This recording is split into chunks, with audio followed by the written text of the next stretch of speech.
got game and pulled out his old Atari. I said sorry, I'ma have to pass like Nash to Amari. Tiger up early on a Sunday, sinking birdies while the pigskin spinning through the air, tight and birdie. It's a TD, it's a TKO, a home run, it's a hat trick. Ain't no way to be an all-star without practice. So if you down to sacrifice your life for a draft pick, it's a pretty sweet position. You can live it if you have some things in the air. If you got game, waving like you just don't care. If you got game, playing like you got no fit, and you got game. If you came in the way, yeah, you got game.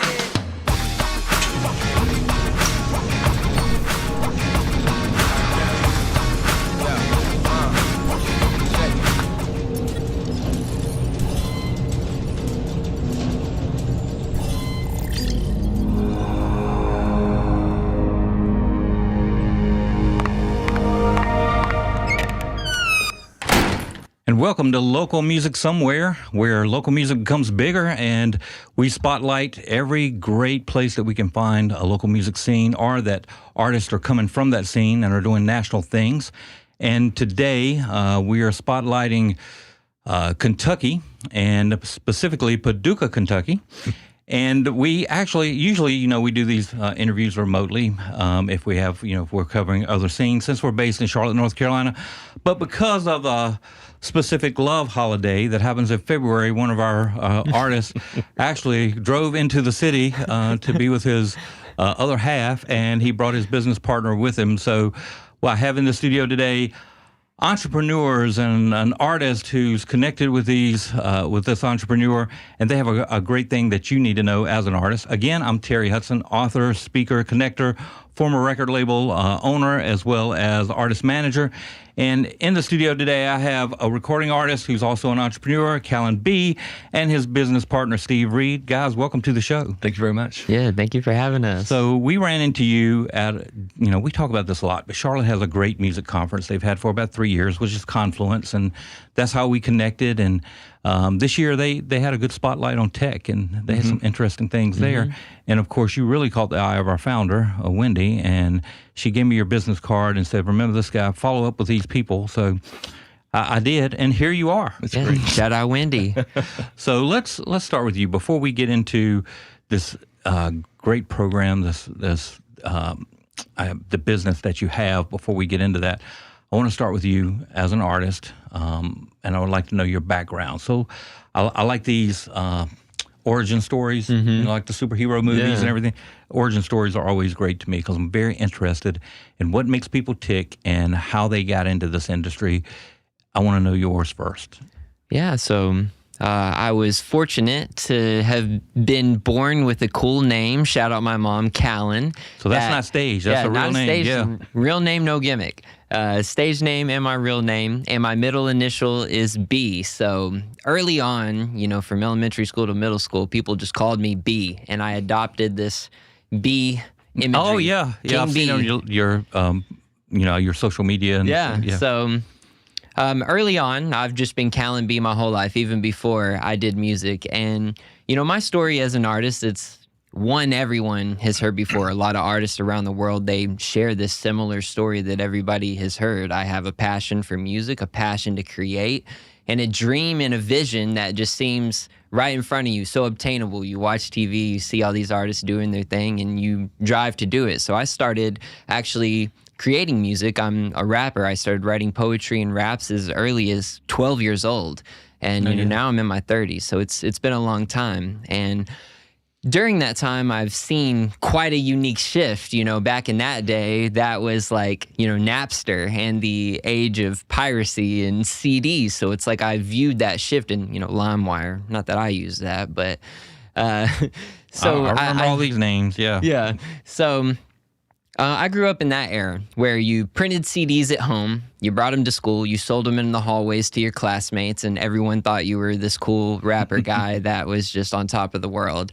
And I had some pretty awesome success during that time. I was fortunate enough to actually work with some labels, and during that time, you had to drive to places like Nashville. You had to go to Atlanta because the internet was really just starting to boom, especially. It definitely changed things. Yeah.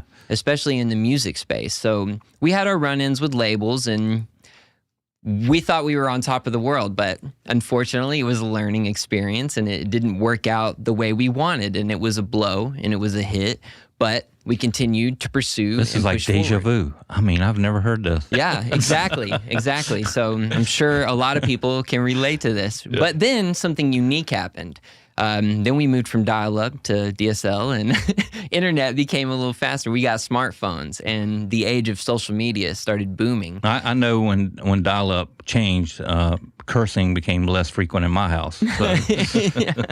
Yeah. So at this point, we have social media, and we have access to all these things, all these radio shows, all these podcasts, all these websites where you can download mixtapes now. And then the mixtape era was upon us because, I primarily was in the hip hop rap genre. So that was a big thing then.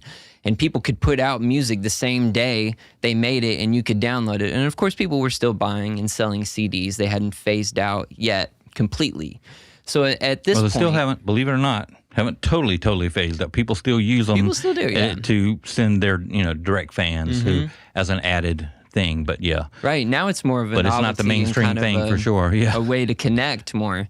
So during this era, we actually, me and the homies that we had a collective in, we created a group called GYB, Got Your Back. That was like our high school posse, the GYB boys. So that was kind of like our rap group, kind of rap, just squad. So that evolved because also in the artist life, most people can relate. I want to stop you there because we're going to roll into the business with that part. Mm-hmm. But hearing the stuff about you as an artist, I want to know who your influences were. Mm-hmm. What did you hear that made you want to do that? Well, some of my biggest influences were people like Russell Simmons, Dr. Dre, Rick Rubin, Jay-Z even, who were just super geniuses. And, I've read all their books, and a lot of them started in college dorms just making music. They're DJing clubs and parties, and somehow they turned this music dream of theirs into a business, and they became a mogul. So with, my lessons learned with the labels and trying to get into that scene, I kind of had a turning point moment. And, in the artist lifestyle, life cycle, I say a lot of people phase in and out. A lot of people decide, maybe this dream isn't for me. I don't want to do this anymore. They go on and move on with their lives, their careers, and their things. And I was hard-headed and crazy to people like my mother maybe and others around me, and I wanted to still pursue this. Those are the people that are called. I mean, if you don't have that grit, if your dream is killed too early, you won't be able to step up and withstand the things that you need to withstand to get there. Mm-hmm. And so I think that I don't want to call it natural selection, but it's kind of feels what happens there is like the people that adapt and are flexible and can, not be crushed by their mistakes, those are the ones that are going to get to the dream. And that's a lot better than having regrets. Mm-hmm. And it takes a tenacity, it takes a grit to have that and to understand that, and you do have that. And by the way, have you read Rick Rubin's book on creativity? Yeah, his latest book. Oh, yeah. Amazing. Yeah, it is. It's so many quotes that we could even, come up with from that book. But I recommend that book to everybody. Yeah, I love that book. I'll have to share it with you. Okay, thanks. But at this point, I was kind of at a turning point. A lot of my friends that I did music with, they were backing off, and I was kind of faced with that harsh reality and that wall that most artists do. Like, do I really want to pursue this? This is harder than I thought it would be. And I decided I was crazy, and I started my dreads, and I started a business, and GYB was my business, and that was about 13 years ago. So a lot of trial and error because I'm not an entrepreneur. I'm a creative guy. I only know how to create music, and at this point, I have my own home studio in my bedroom. No more having to outsource and book studio time and do this and that. I learned how to get my music on Spotify and all these things, and that's pretty entrepreneurial. Yeah. So it was still a little harder back then. Yeah. This was about 10, 12, 30, whatever years ago. Oh, yeah, I got you. And that's so long ago. Yeah. Dude, when you were talking about those, I remember back to, Kool Moe Dee and the Fat Boys and, Curtis Love Blow. them. Like that's how far I go back, but go ahead. I've done my research, so I'm a fan too. But at this point, I started diving all in. We're streaming now. We're not much CDs as much. We're trying to build our platforms on social media, on Spotify, and all these different places. And I also saw success with it. I've even helped write songs, and I've amounted to millions of streams before in my lifetime. And like at that point, I was like, well, I've done it. Like I've made it now. Like I'm at the top of the world and I'm going to be rich. Essentially what was running through my mind. Like most people probably do when they go viral or anything. And then I got my first check. And again, like with the labels, was met with extreme disappointment and was like, I'm still a starving artist. I'm still starving.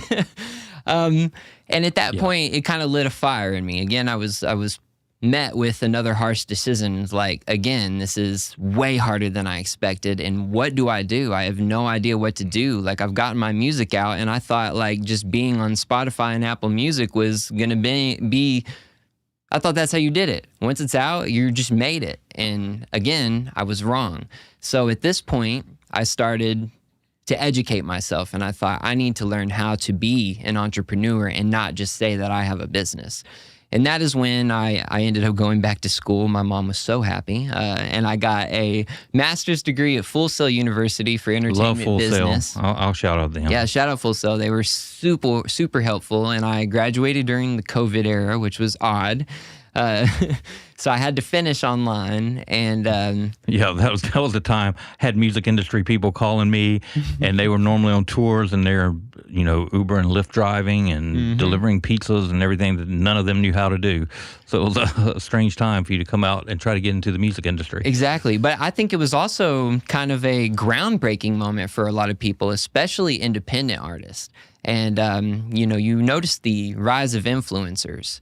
From that moment, a lot of people were stuck in their homes. They didn't know what to do. They made a YouTube channel. They made a Twitch channel. They, maybe I will get that home studio now and start learning to play guitar and try to rap and do these different things and produce music. So it's like it also birthed this new animal and this new breed of artists that were just hungry and they're starving. And during this time, I met a lot of people locally. We have a beautiful art scene in Western Kentucky. We have a little artsy town, and there's tons of artists, and I met a lot of them. And just through casual conversation, I'm talking about all of these places that they might not know, like a PRO or, claiming your rights and being able to do it alone, because up until this point, everyone, like me included, thought, oh, you have to have a major label to do this. There is no success without a major label.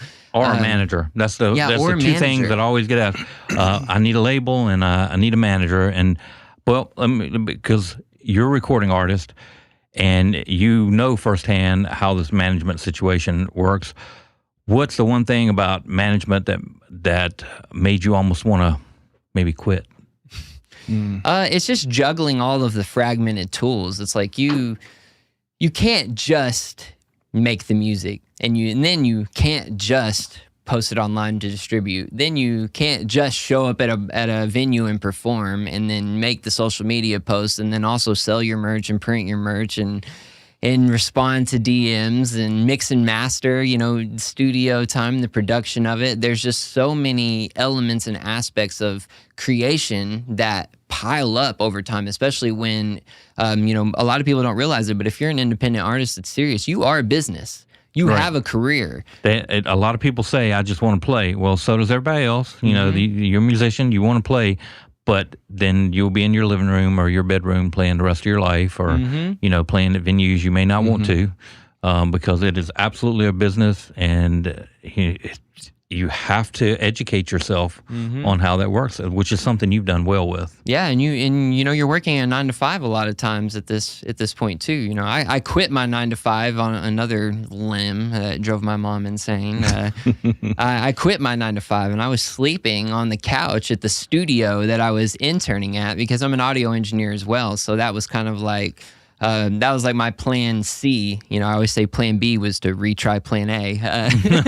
But my my plan C was to be an audio engineer. And, I have been in that field for a long time as well to make money on the side. And I was sleeping on the couch of the studio I was interning at, just really risking it all in my life, especially later on, to just make something happen, make something work.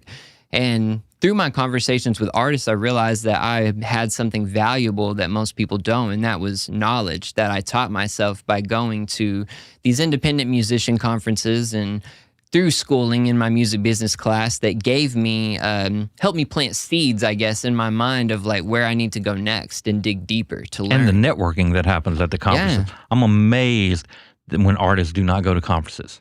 You have your city, your town, whatever it is, bringing this conference in. They're paying these, high-profile people to be there, to be on panels and things like that, and you can walk up and talk. I get private phone numbers from that, and I end up, either having people on the show or doing something else, some other kind of work with them. It's a great place to be.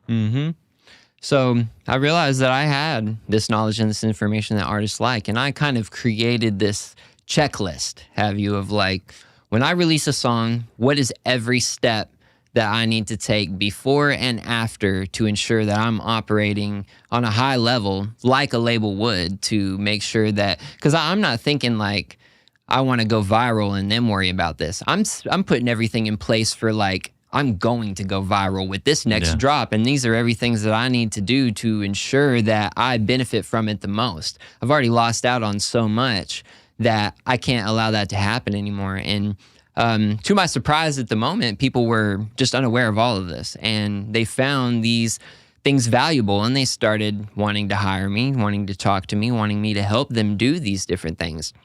And during this process, one of my longtime friends and also business partner, Shandon Simmons, one of my few artist friends that actually stuck around and is as crazy as I am to actually pursue this dream. We sat down one night just talking like, what are we going to do? Like, how do we get through this wall? And he was just like, we should make this a business, and we should be serious about this and try to develop a platform and an app. So segueing, there's a wonderful little community and a place in Paducah called Sprocket. Shout out Sprocket. They're kind of like a tech incubation hub. Oh, that's great to have that. Yeah, I had no idea that these types of places exist all over the country, but you can show up for free for coffee hour, and you can shake hands and network with people, and they have free events that help teach you how to be an entrepreneur.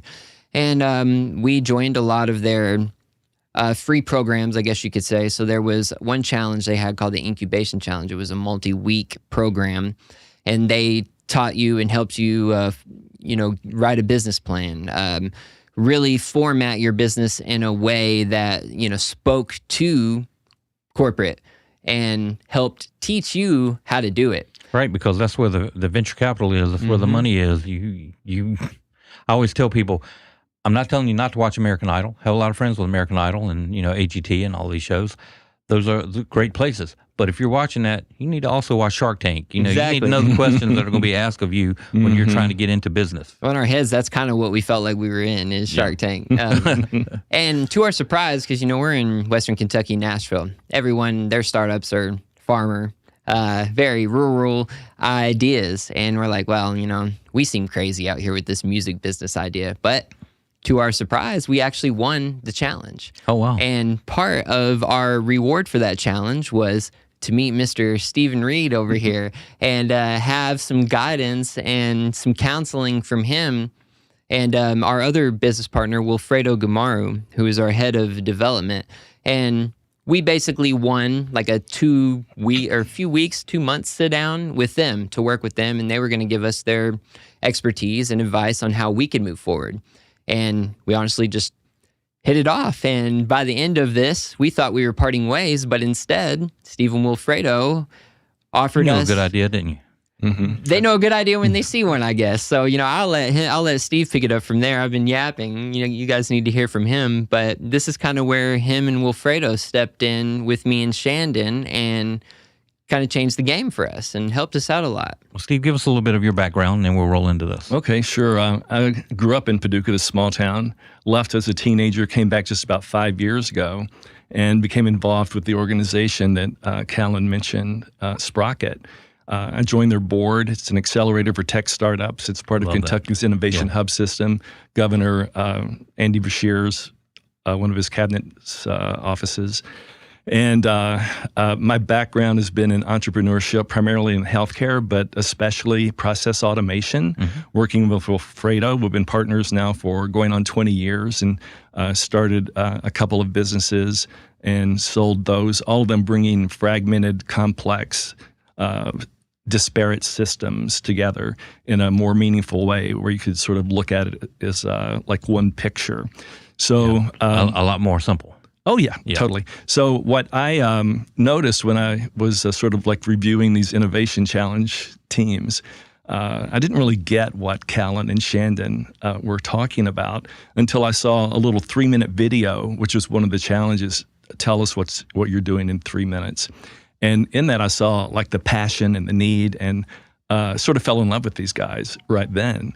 And Wilfredo and I started meeting with them, and Wilfredo and I realized that this could be a good opportunity. So we were sort of bringing the business development side to this, bringing all of the fragmentation in the music industry faced by independent artists to a platform, one infrastructure more or less, where an artist can manage their own career from pretty much soup to nuts. So we've been working on this now for a couple of years, and we're close to a pre-launch with a subset of our pre-subscribers who have been following us for the past year or so. I think it's a great opportunity. There's a real need there. We have a good team. Callon, you know. Shandon is a very accomplished artist and filmmaker and musician as well. Yeah, and you know, I preach on this platform all the time about, you know, understanding various parts of the business, because, you know, as an artist, I think that's so needed now, whether it's collaborations, you need to know something about, you know, things that are happening there, or if it's management, you know, you're involved. As an artist, you're the head of your own company. And it doesn't matter if you have a manager, booking agent, record label, whatever. If you don't know how those pieces work, then a lot of people can steer you in directions that are detrimental for your career, maybe the wrong vision that was never your vision to begin with. Well, that's where I think Wilfredo and I come into play with the artists, because we're clearly not artists, but again see that value and the opportunity to bring those pieces together. So I lost my train of thought there for a sec. It's just working with these guys and building this has been a real experience for me at this, you know, stage of life. I was going to say that I've started and exited a couple of companies in the past, so I have that executive experience and management overview. I have the connections across the country to help give us a leg up. Gotcha. So it takes all of those different parts to come together. You have the vision, and then you have the ability to execute. So that's what we're doing now. Execute is huge. You know, that's obviously a lot of it dies because people fail to execute based on fear. I don't always think it's complacency. I think fear causes complacency, because when artists are not moving forward like that, it's obviously they don't believe in their dream enough. They don't believe that it can be real. They think it happens to other people, but it can't happen to them. But it can. And now with people like you, there are tools that are there, you know, to make that artist journey, you know, a lot, as we said, simpler. And we even have a video on that we're going to show during our break. We'll take a break. We come back from that break after they show the video. If you will, you know, give them a little more insight on that, and then we'll roll through how this program works. Sounds great. That sounds great? Yeah. And we will be right back after this with Steve and with Callon in the studio, and we will see you in a few moments. And when we do, we'll tell you about how OwnAcchord works. Hey there, welcome to the Watchlist, presented by DJ rBeatz, hosted by me, Greasy Keys, in the rBeatz VIP suite, where we bring you the best of the best in live shows, streaming trends, and indie pop, and much more. You can stream now on the all-new ROQ radio on rBeatz.com, where we're highlighting indie artists from all over the world, with a focus now on hashtag local music somewhere and hashtag Charlotte. We are proud to announce all the streams that our favorite artists have dropped on. Check it out right here on the rBeatz Radio, Global Boutique Streaming and Media Network. Now, let's celebrate these incredible artists. Kicking it off with Lucinda Lucas with her song, Brightwood Inn. Bottles and Hearts by Josh Starkley.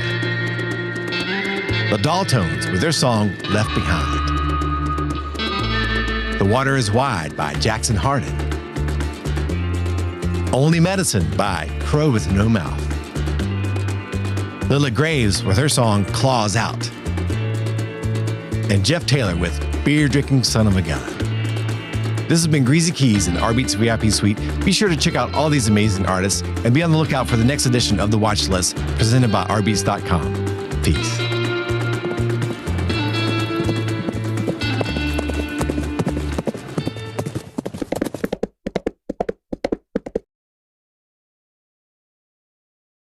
Fellow artists, I know you feel this.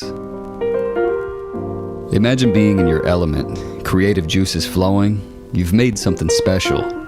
You've written the song, you've recorded it. But now comes the hardest part, getting it registered, protected, and properly accounted for. And nobody tells you where to begin. It's a maze. Dozens of platforms, logins, hundreds of repetitive questions, and if you miss one step, you lose royalties that are rightfully yours. OwnAcchord changes that, with everything you need in one place, built by artists, for artists. Register yourself and your work once, and OwnAcchord handles the admin. We've built the back end to integrate with over 15 key registries and platforms. No more guessing, no more gaps. You'll know your music is protected and that your royalties are being properly tracked. And of course, with a few clicks, your release is sent to streaming, live across all major platforms. OwnAcchord isn't just easier, it's smarter, faster, fairer, and built to help you capture what you're owed. The result? Less time on admin, more time on your craft, and more of the value you create finally reaching you. OwnAcchord is the platform artists have always needed, built to make sure the people who make the music own it and can clearly see how it performs and earns. Get more, do less, and create more on your own accord.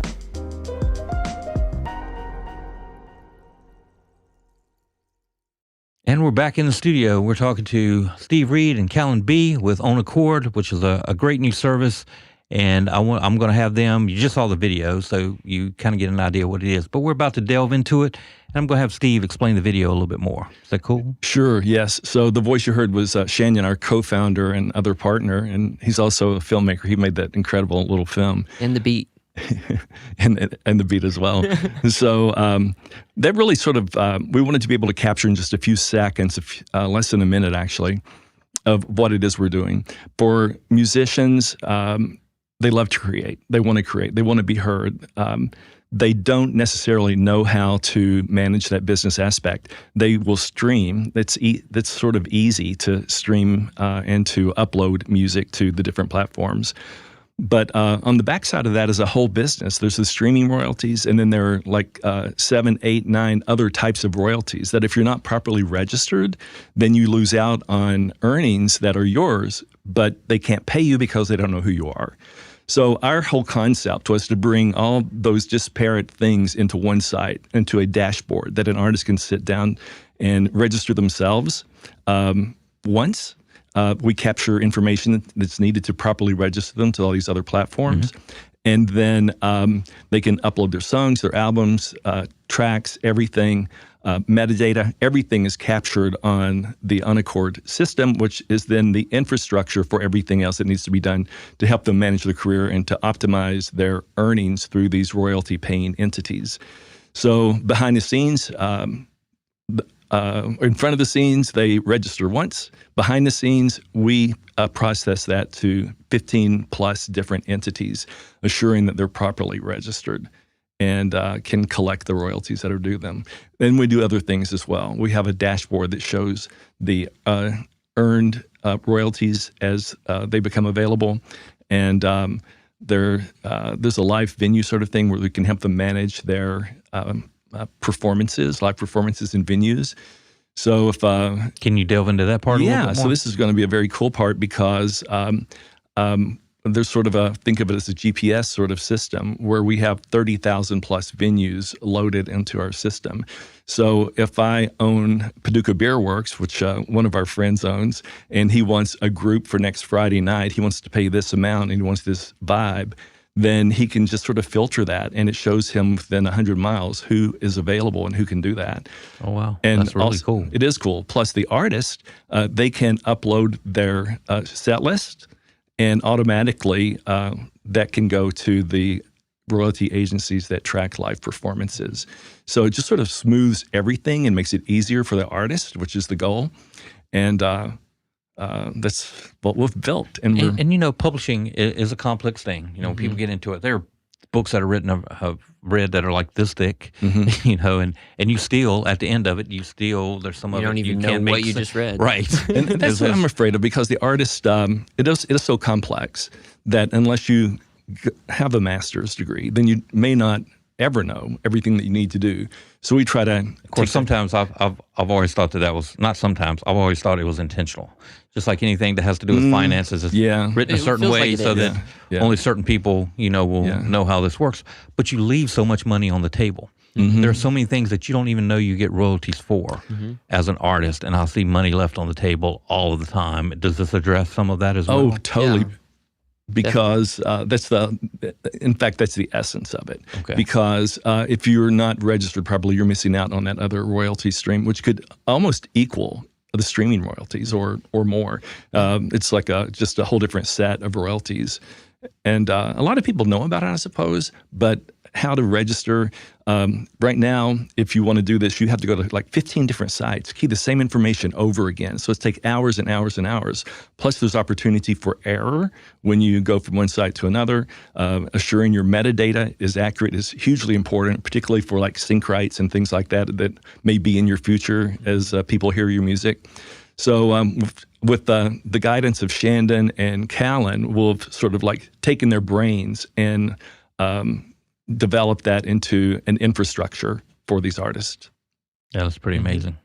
Yeah, and just a side note too, to add to that, this money that they are leaving on the table, it doesn't stick around forever.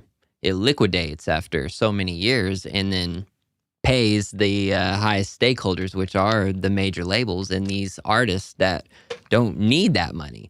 And venues, whether the artist is collecting it or not, the venues have to pay these blanket licenses. And, you know, a lot of times money that they can't afford, especially these small venues, they're being hounded by these agencies to pay these blanket license fees for music that they may or may not even host.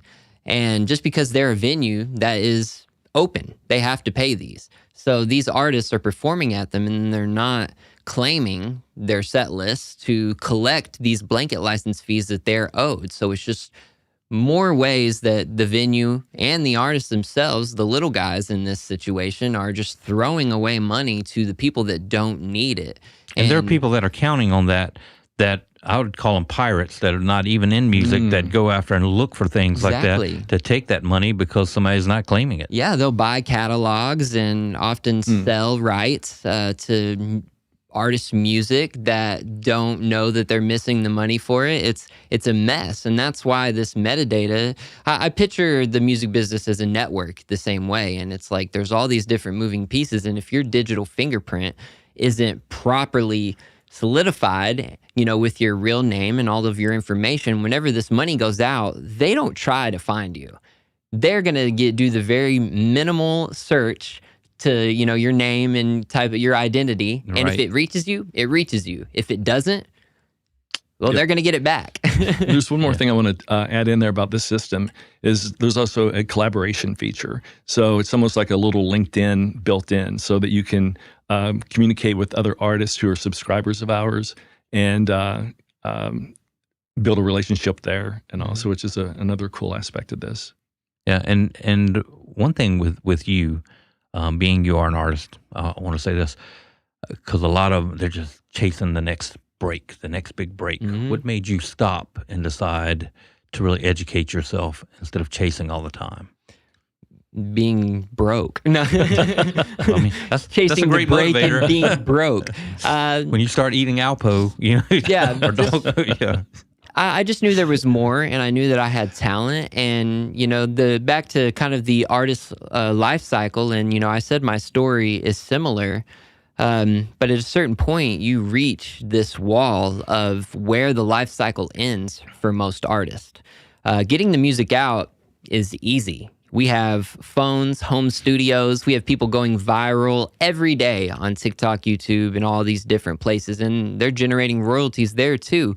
But that's a wall where most artists hit and give up. That's the end of the artist's life cycle a lot of time. That's where this familiar story ends. And behind that wall is where we have developed OwnAcchord to knock that wall down and show the artist that we can provide more. There is more out here for you being an independent artist. Being independent is the new norm. And it's also retaining their ownership. Yeah, and retaining your ownership. It's letting them know that it's like, hey, you're not just an artist or a bedroom musician. You are a business, whether you realize it or not. And we want to provide you the infrastructure and the ability to operate as such. So you can play on the same level as a major, but retain your independence and be able to manage all this. And you don't need a master's degree. You don't need to go, you should go to cons, but you don't need to do all this research and all this stuff. You can actually operate the same way you have and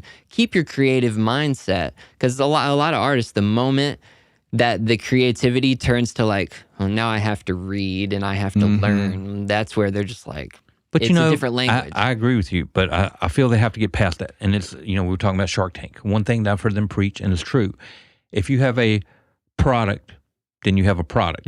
If you have two or more products, then you have a company. It's the same thing with an artist. You might have your viral moment, but those come and go. And, I've seen people try to quit their job when they have a viral moment. It's not how it works. You will be at that job again. That's what I do. After that, right? Don't do that. And exactly. And so in that, you have to plan to have a sustainable, as lengthy of a career as you can. There are artists that are major artists. They generally only have a 5-year shelf life. If you think about just the artists that had the big hits that you knew just 3 years ago, a lot of them are not even around anymore, and they might have had 2 or 3. They probably don't even own that big hit anymore. You might know their song, you wouldn't even know what the artist's name is. You see a lot of that. So the whole thing is a strategy. You're trying to build a company, not a product, right? But now, unlike how it used to be, you have these tools around you, and like yours, that you're able to go in, take the guesswork out of so much of this stuff. I heard 2 things. When you tell me about the venue, that's a great thing. When you're telling me about the getting the proper data out there for your metadata, so that the stuff comes to you is another thing. People don't think that's important. Well, really, because data could be more important in the music industry. It is a lifeblood, but they hide it from you a lot of times. You go on the DSPs. Do you get the data when you're played on these? Do you get the email addresses that you need for your email list or anything like that? You generally don't. Unless you're going through a super fan platform or something like that. Paying another fee and subscription. Right. But, some of them have that, some of them don't. Some just take a percentage of things. But the fact is that you need that data. Those are your fans, and you should be building that at your shows, and it helps with everybody you're involved in, because you're creating a path. And so we have a way that we read data and depend on it, obviously in the music industry, but it is lifeblood. Now, you coming from the medical field and being an entrepreneur, how do you read that data different? That's the funny thing I like to tell people is when I listened to the guys about what they wanted to do, it occurred to me that's not exactly, but it's right along the lines of a company that Wilfredo and I built back in the 2010 or so, where we automated the billing process for hospitals with another partner. We used predictive analytics and workflow automation to streamline that. And we were like the insurance companies, doctors' offices, hospitals, clinics, all in disparate systems. And we would bring it all together to one platform where we could really analyze all of the data. And as a consequence, with our little product, our average performance is 39% better than the 300 hospital clients we had. So I thought, this is really the same thing. It's process automation, bringing the fragments together.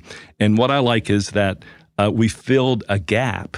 We're bridging the gap between the technology that creators enjoy today and consumers enjoy today. So all of that's technology all over the place. But in the middle part, there wasn't an infrastructure for the independent artist, and that's what we've built. Yeah, and so you've built this automation backbone that lets artists manage the catalogs and the rights without all the red tape. Yeah. And so what is it that red tape does to harm the artist's career? Oh gosh, I think it bogs them down. It's a It's a buzzkill. And you have to keep spreadsheets or go to different websites to look at different data. And we bring all of that to one site and distill it so that it's easier consumed by the artists themselves and they can understand it better and see where they are. So the red tape is exactly, you've nailed it. That's why we're here. And you said earlier, an artist should learn how to make this a business. And I agree with you. We are helping them do that in a funner way, a more enjoyable way, one that kind of itches the creative brain and one that doesn't feel too overwhelming and too like work. The moment being creative feels like work, that's where the dream dies for a lot. And we want to, that's why we always say by artists for artists. We want to make it something fun so it doesn't feel like work when you have to sit down and do this aspect of your artistry. Yeah, and I like that term, by artists for artists. Delve into that a little bit more, even. Well, me and Shandon are artists, and we self-taught ourselves the business side of being an artist, and we wanted to make it fun. So, just plain and simple, we are artists. We share the artist's passion. We love the artist's story. We live it. We don't want to cheat the artist. We don't want anything out of the artist. We're not trying to trick them. We want to be full transparent with them, and that's what OwnAcchord provides. And we feel for you. We're here for you. We're still in the same spot. I'm still an artist. I dropped a song today. So, I'm still chasing the artist's dream. Why don't we debut that song today?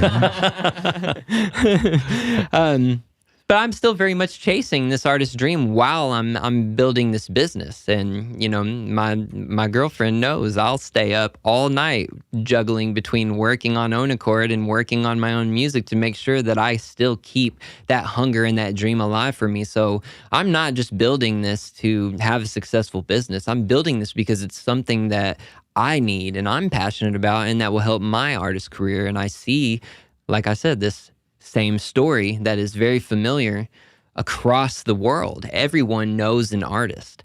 Everyone's grandmother knows an artist, Or somebody that's wanting to be one. That's even we met someone young. in the lobby here. Yeah, that's right. We were out there, and she knew of people. She was taking the business I gave card. my business card, yeah. and to give to her friends, and in that, it is a career that so many people want to get in, and so many people don't make it. And, I'll teach at these music conferences, and they'll have these guys that get up, some of the speakers, and they'll say, not all of you are going to make it. And I've seen people pulled off of the music conference because of that. Like, we're not having them speak anymore because we want everybody to think they can make it. Well, the truth of the thing that they should be showing Selling people, a dream. Everybody could make it. The problem is not that, the room couldn't be there, the scarcity mentality. The problem is, the artist, whether it's fear or whether it's, just confusion on, how to make these things happen, don't take those next steps. Those are the reasons.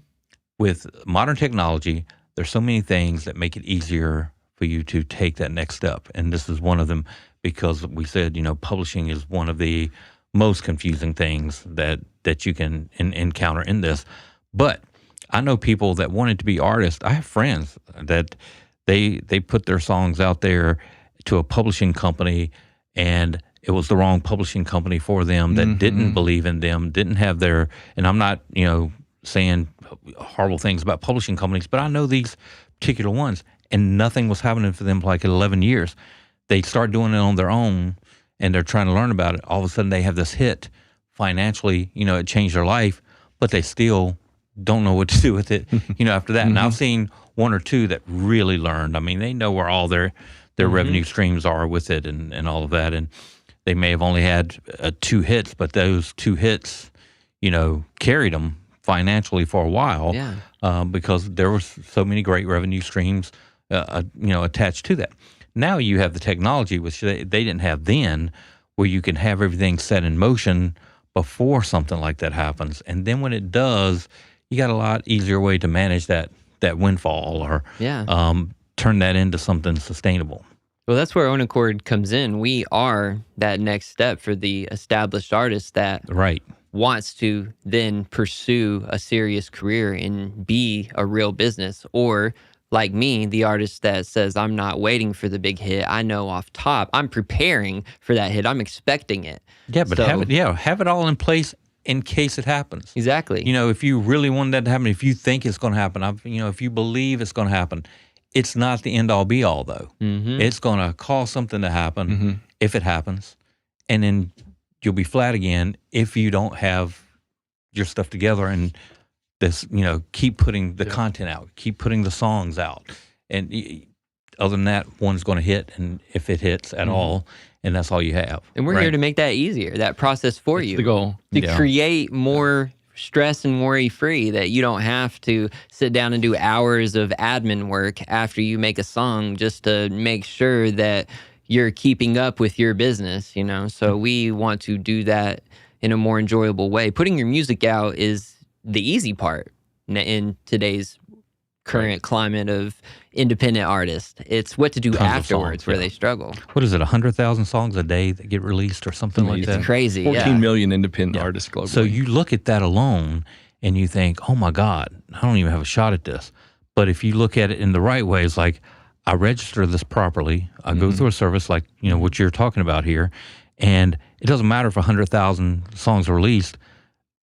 It's just what we're talking about. Anybody can release a song. What are you turning it into? And that's what we're talking about here, is the value of your service. And that can change the game. It wouldn't matter if 100,000 are released. You'd have a better shot going through something like this. Yeah, and you don't have to give your percentages and your rights and pay these. I've been known to pay hundreds of dollars a month on separate subscriptions just to try to have the upper hand. And it's at that point, you might as well give everything away to a record label if you're already paying and investing that much that you can't afford. And these people are starving already. They can barely afford to upload the music. So we don't want to nickel and dime them and take their money in this huge percent. Yeah, I think we need to do panels on that soon, because even people that are there, I see these artists, they're not even looking at the value of their songs. They're arguing over if they're going to get paid $300 at a club, a restaurant that night to perform at, and they leaving all this money on the table. I think that alone would make a great panel that, would be valuable for artists, where we talk about OwnAcchord and we talk about the strategies of, how to work with the venues and your songs and the money that you're leaving on the table out there. Yeah. Yep. So me and you going to make that happen. Yeah, I would love that. I don't know how often you fly over here from Kentucky, but I know that your girlfriend can obviously get you down here to actually come in the studio. We can make something happen. I'm sure my girlfriend has no problem with that. Even if you stay up all night trying to learn something new, and you're spending hundreds of dollars on these services that you used to do. Let's see, how do they get in contact with you for this? Let's talk about that. So we have a website, www.ownacchord.com, and as I mentioned, we're encouraging people to sort of pre-register there to send us their contact info. We'll keep them informed as we count down to our launch. We're going to do a soft launch with that cohort of pre-subscribers we've had for the past year or so, and work out any little kinks, and then plan a major launch at mid-year. Okay, very good. Yeah, and also feel free to reach out to me directly or one of the new OwnAcchord social media accounts, the profiles that we have made, and I will be answering all those directly. Yeah, would love to continue the conversation with any artist who needs that next step, that next evolution. I absolutely recommend that. The other thing is, how do they find you as an artist? Callon B. That's my name. Just search that on all platforms. You can follow me on Spotify, Apple, YouTube. That's the same on all social media platforms. If it exists, even the new ones, Blue Sky and Threads, I'm on them. Dude, plug the new song. You haven't mentioned anything about I dropped a new song today with my homie Sadzilla. It's called Bankroll Monroe. Play it for your goth girlfriend. She'll love it. Well, guys, thank you for being here. It's pretty cool to run into you again, but I know we took a while to get on the show, but absolutely worth the process. All in divine timing. Yeah, keep in touch. Absolutely, and we'll keep in touch, outside of here, and see what we can make happen. I'm very interested in the panel part of this, so we'll work to make that happen. Thanks, Jerry. And over in the corner, go ahead, introduce her, even though she's off camera. My wonderful girlfriend here, and in my corner, Dia. So thank you for She's being shaking her here, head. keeping him straight, Yeah. keeping him out of Wave a jail. hand, wave a You know, hand. you know how musicians are. You. That's right. Yeah. She is We she is see that supporter. hand. Anyway, well, Most again, supportive. thank you for being here, and thank you guys for tuning here on Local Music Somewhere, where we're working to make local music bigger. And to these local artists out there, you know, we want to support you because you're local, but we really want to support you because you're incredible, and we'll do everything to help you on that journey. So thank you a lot for tuning in. Thank you to the music fans. We always try to pull back the curtain for you. Tune in and listen to the other host. And, you know, we got a great programming on here. It could be a masterclass for you. So tell your friends about rBeatz. Till next time, much love. Fellow artists, I know you feel this. Imagine being in your element, creative juices flowing. You've made something special. You've written the song, you've recorded it, but now comes the hardest part, getting it registered, protected, and properly accounted for. And nobody tells you where to begin. It's a maze. Dozens of platforms, logins, hundreds of repetitive questions, and if you miss one step, you lose royalties that are rightfully yours. OwnAcchord changes that, with everything you need in one place, built by artists, for artists. Register yourself and your work once, and OwnAcchord handles the admin. We've built the back end to integrate with over 15 key registries and platforms. No more guessing, no more gaps. You'll know your music is protected and that your royalties are being properly tracked. And of course, with a few clicks, your release is sent to streaming, live across all major platforms. OwnAcchord isn't just easier, it's smarter, faster, fairer, and built to help you capture what you're owed. The result? Less time on admin, more time on your craft, and more of the value you create finally reaching you. OwnAcchord is the platform artists have always needed, built to make sure the people who make the music own it and can clearly see how it performs and earns. Get more, do less, and create more on your OwnAcchord.